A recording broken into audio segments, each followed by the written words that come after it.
No? Siguro pag pumayat ako, maybe. No? So it's not that poise, that physical, but how we stand, how we talk, how we think. Our action shows we are a true leader. Hindi na yung leader na, uy, ano tayo barbarkada tayo We have that relationship as what I said a while ago, but still have distance. So now, having distance, how to build poise that a leader needs. So ano yon? So, number one, do not let teammates feel like you depend on them. Nai-interpret ba natin to?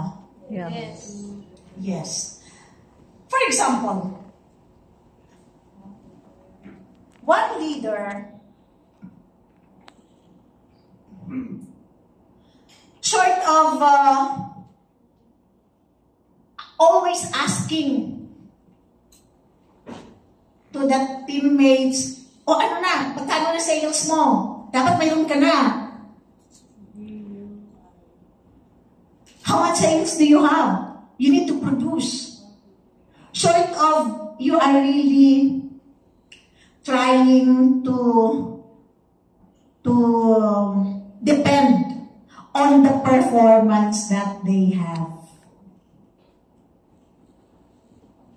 That's why other teammates, para bang sinasabi na, kung wala ako, hindi naman yan mag-grow. But then, if you are a leader, compose yourself. Know where you stand. Lead them by example. And not to let them feel that you are depending to them. The other way around, dapat. Right? But, as a teammates, do not depend always to your leader. Kasi you will not grow also. Right?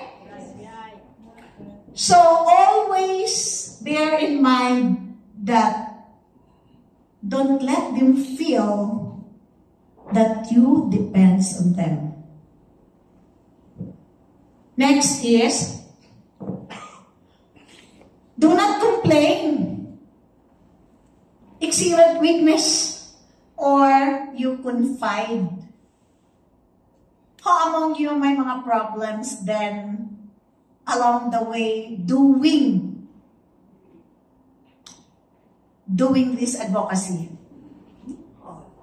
Who? May nai-encounter na problem? Yes.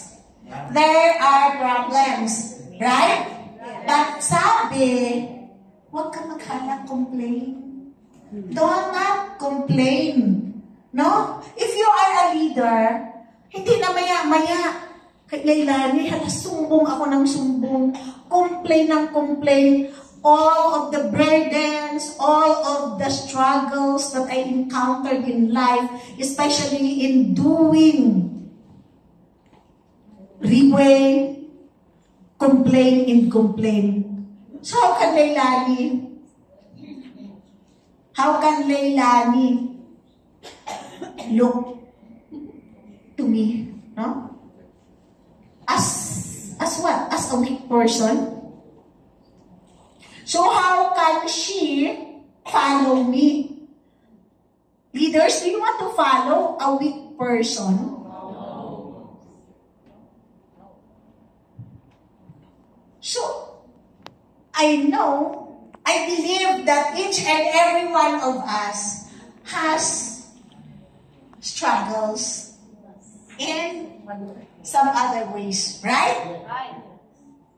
But our struggles, hindi natin kailangan na ipakita pa yun. ba? Why? In reality, they cannot really help us.